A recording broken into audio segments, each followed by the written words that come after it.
जय हिंद प्यारे बच्चों, वेल्डन परिवार में आप लोगों का स्वागत है। हम पिछले वीडियो में देखे थे 10 तक, आज हम 11 से हम देखना चाह रहे हैं। देखिए, निम्नलिखित में कौन द्विघात समीकरण है। द्विघात समीकरण का बात कर रहा है, हम पहले भी बताए हैं द्विघात समीकरण किसको कहते हैं, जिनका पावर क्या होना चाहिए, 2 होना चाहिए, द्विघात समीकरण कहलाता है। देखिए, पावर 2 किसमें है, सवाल आंसर नंबर में क्या हो जाएगा, देखिए इसमें 1 है, इसमें 2 है ना, इसीलिए आंसर क्या हो जाएगा आपको बी नंबर, क्या हो जाएगा बी, क्योंकि यहाँ देखिए एक्स स्क्वायर माइनस क्या बी एक्स प्लस सी बराबर 0, यही हुआ द्विघात, है ना, यही है द्विघात। इसको हल कीजिएगा त्रिघात हो जाएगा। इसको देखिए नीचे में ये है ही नहीं बहुपद। अब हम देखिए 2 नंबर का, देखिए अब 11 हो गया ना, 12 देखिए 12 में कहता है द्विघात समीकरण x square plus x minus 1 बराबर 0 के मूल की प्राकृतिक होगी, यही ना कह रहा। सवाल नंबर 12 देखिए, 12 में क्या कह रहा है, आपको दिया हुआ x square plus x minus 1, यही ना दिया हुआ बच्चे, और आपको क्या 0, प्राकृतिक क्या होगा, ए बराबर क्या हो गया 1, बी बराबर क्या हो गया 1, सी बराबर क्या हो गया -1, ए बी सी पिछले में आपको बता दिए हैं। अब हम देखते हैं ए बी सी। अब हमको निकालना क्या है, मूल के साथ डी का वैल्यू निकालना है। डी बराबर क्या होता है बी स्क्वायर माइनस 4ac, ये होता है। अब बी का वैल्यू क्या है 1, 1 पर स्क्वायर माइनस 4, 1 इंटू -1, नहीं देखिए क्या हो जाएगा 1 माइनस माइनस प्लस 4, क्या हो जाएगा 5। अब 5 इसमें डी का वैल्यू क्या हो गया 5 हो गया।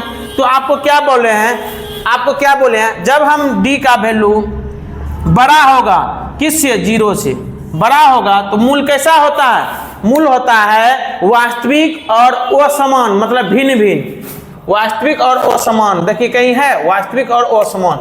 आंसर नंबर क्या हो जाएगा आपको ए नंबर, क्या हो जाएगा आपको डी बड़ा हो जाएगा किससे 0 से, तब मूल क्या हो जाएगा, मूल आपको क्या हो जाएगा वास्तविक और असमान हो जाएगा। नहीं, अब हम देखते हैं आगे का हम देखते हैं सवाल नंबर हम लोग देखते हैं 13 नंबर का। देखिए 13 नंबर में क्या है, 13 नंबर में क्या है, निम्न में से कौन द्विघात समीकरण नहीं है। आपको बोले थे द्विघात समीकरण कौन नहीं है, इसको गुणा करिएगा द्विघात समीकरण बन जाएगा, इसको भी गुणा करिएगा, यह है द्विघात 2 है, ये भी 2 है, ये देखिए नहीं, क्योंकि एलसीएम लीजिएगा इसको ऊपर भेजिएगा या इधर भेजिएगा त्रिघात हो जाएगा। आंसर कहता द्विघात कौन नहीं है, आंसर मानना है किसमें सी में।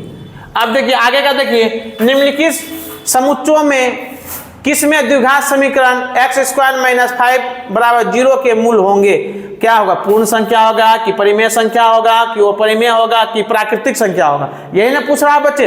अब देखिए सवाल नंबर कितना हो गया आपका, सवाल नंबर 14 में देखिए क्या है आपको एक्स स्क्वायर माइनस 5 बराबर 0, तो एक्स स्क्वायर बराबर क्या होगा, माइनस में इधर आया तो प्लस में, x बराबर क्या होगा स्क्वायर जाएगा तो क्या हो गया प्लस माइनस, स्क्वायर जाएगा तो क्या हो गया प्लस माइनस। अब बताइए x का वैल्यू हो जाएगा एकदम +5 एकदम -5।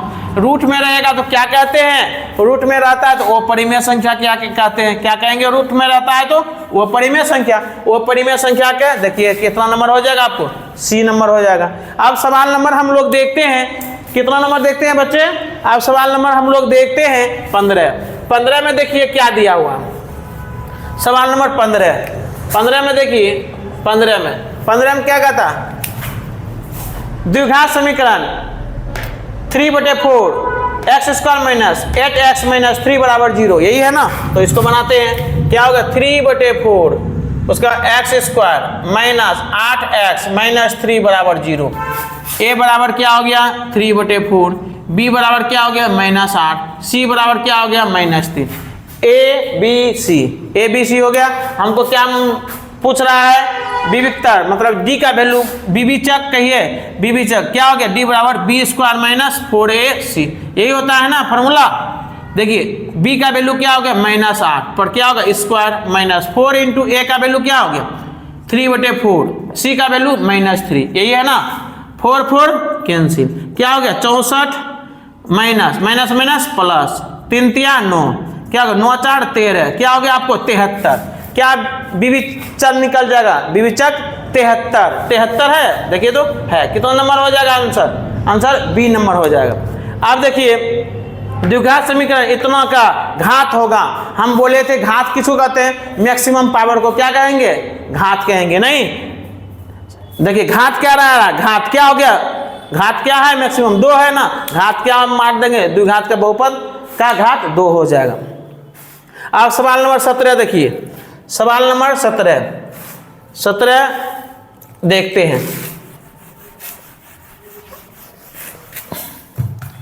सवाल नंबर 17 देखिए, 17 में क्या कहता, यदि अल्फा तथा बीटा द्विघात समीकरण x² plus x minus 2 x² plus x minus 2 बराबर 0 के मूल 1/अल्फा 1/बीटा का मान होगा। पहले हम आपको बताए थे a बराबर क्या हो गया, जो x² का गुणक होता है वो a का वैल्यू होता है, जो x का गुणक होता है b का वैल्यू, जो स्वतंत्र होता है c का वैल्यू। अल्फा प्लस बीटा बराबर क्या होता है, माइनस b/a होता है। अब देखिए तो माइनस b का वैल्यू क्या 1, a का वैल्यू 1 बराबर क्या हो गया -1। अल्फा इंटू बीटा बराबर क्या होता है c/1, c का वैल्यू क्या हो गया -2, a का वैल्यू 1 बराबर -2।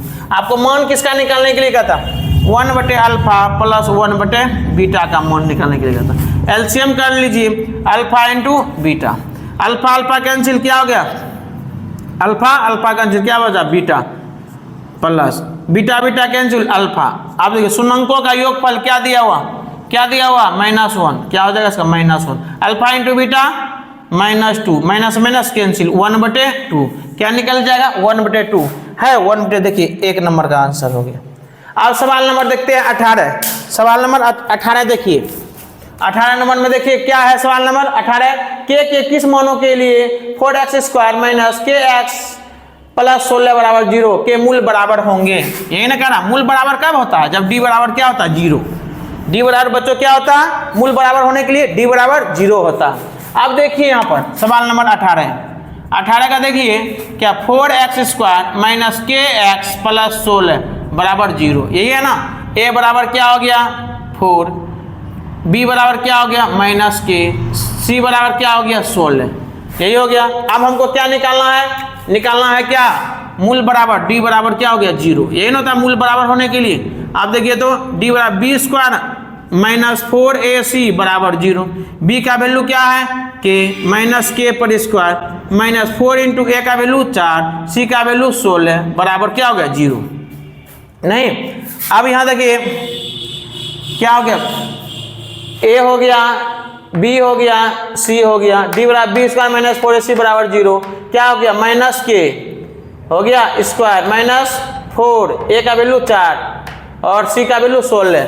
अब देखिए बराबर 0, क्या हो गया यहाँ पर देखिए k² बराबर क्या हो गया, इसको गुना कर दीजिए, 16 चौके 64, नहीं 16 16 16 16 30 48 64 गुना 4, 4 चौक 16 16 100 बाकी 1, नहीं 4 100 चौक 24 1 25, क्या निकल गया मेरा 256।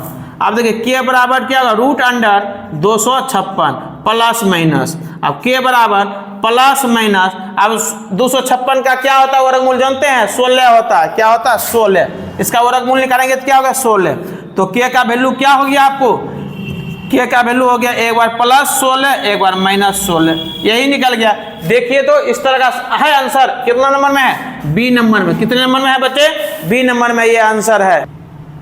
आज मेरा तरफ से द्विघात समीकरण खत्म हो गया, पूरा कर दिए हैं। और अगर आप पार्ट 1 नहीं देखे हैं तो आप जाइए पार्ट 1 देखिए, तब पार्ट 2 देखिए, इससे एक भी क्वेश्चन आपको बोर्ड एग्जाम में नहीं छूटेगा। अगर आपको अच्छा लगा तो सब्सक्राइब करना मत भूलिएगा।